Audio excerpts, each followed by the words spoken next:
করছেন, একটা বার অন্তত দায়িত্ব নেন যে শফিকুল ইসলাম মাসুদ কেনা যদি হচ্ছে কোনো ভালো লোক এখানে আছে তাহলে ওই লোকটারে দিব আমরা।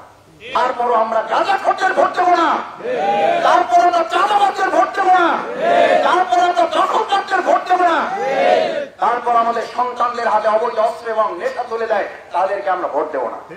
প্রয়োজনে ইসলামের পক্ষে ভোট দিয়ে যদি পচে এবার ভোট পচাবার সিদ্ধান্ত নেব। পারবেন এবার? আমরা ওই যে শীতের সময় রোদে আসছে ওই যে পান্তা ভাত মরিচ জড়িলে তারপরে ভাত খাইতে বইতাম আমাদের উঠানে বইলে ওই যে খাইতে খাইতে কারণ মুখের মধ্যে দিয়েছি খাওয়া শুরু করছি, চাবানো শেষ কিনলে আলাম ওই সময় হাতি আসছে। হাতি এলে দু একটা ভাত পড়ে না, আশেপাশে মুরগি থাকে না খাওয়ার কথা ছিল কার খাওয়ার কথা ছিল? খাইছে কে? এই ব্যবস্থা কে করছে? খাওয়ার কথা ছিল মুরগি, আপনার খাইছে শিয়ালে, ব্যবস্থা কে করছে? খায় না দিয়ে একটা শিয়ালে এখনো খায়। আপনি মালিক না নিজে। এমপি সব তো বহুত পরের কেস। এই সমস্ত এমপির পিছিয়ে ঘুরেন না আল্লাহর রাস্তে। এই সমস্ত এমপির মুখে মিষ্টি কথায় কেউ ভুলেন না। 53 বছর দেখছেন, আর দেখবেন কত বছর? সব তো দেখা শেষ। ইসলামের বাংলাদেশ ইনশাআল্লাহ দেখেন না ভাই, চেষ্টা করে আল্লাহর কাছে কি জবাব দিবেন? আমাকে একবার আসামে সুযোগ দেন যে আল্লাহ একবার চেষ্টা করে আমরা একটা ইসলামের কথা বলছিল, ওই লোকটার আমরা ভোট দিয়েছিলাম, ওই বদমাশটা আমাদের কথা শুনে না, এবার আপনার কাছে বিচার দিলাম। এই সুযোগটা অন্তত নিয়ে যান পরকালে, এই সুযোগটা অন্তত কবরে নিয়ে যান। তাহলে কি বলবেন গিয়ে কবরে? 53 বছর তো মানুষের তৈরি করা মতবাদের পিছনে ঘুরছেন।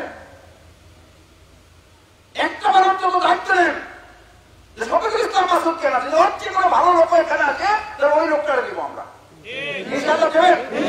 তারপরও আমরা গাঁজা খোঁজের ভোট দেবো না, তারপরে আমরা চাঁদাবাজের ভোট দেবো না, তারপরে আমরা দখলদারদের ভোট দেবো না, তারপর আমাদের সন্তানদের হাতে অবৈধ অস্ত্র এবং নেশা তুলে দেয় তাদেরকে আমরা ভোট দেবো না।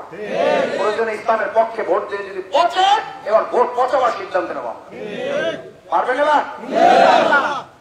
আমারে খালি আমার দোস্ত কই এই দোস্ত দাঁড়াও, এতে কয় তুমি বাউফারে পাস করলে মদনপুরে তুমি ফেল। এই এলো একটু আপনাকে দেখান তো যে মদনপুরা থেকে আমাদের পাস শুরু হবে না, মদনপুরা থেকে বিপ্লব শুরু হবে ইনশাআল্লাহ। বিজয় মদনপুরা থেকে শুরু করবো আমরা ইনশাআল্লাহ। আমার দরকার নেই, আমি কে? আমি শফিকুল ইসলাম। আবার বলি, আমি দেরাজ ছাড়ছেন, আল্লাহ আমার বাবাকে সহ মুরব্বীরা যারা ইন্তেকাল করেছে জান্নাত নসিব করুন। দেরাজ কাকে চেনেন? আমাদেরকে চেনেন, আমাদেরকে ন্যাংটা থেকে চেনেন আপনারা। এই জায়গা হাফ প্যান্ট করে ঘুরে দেখাইছেন, আমরা এখানে তাল বিক্রি করছি, নারিকেল সুপারি বিক্রি করছি, আপনারা কিনছেন।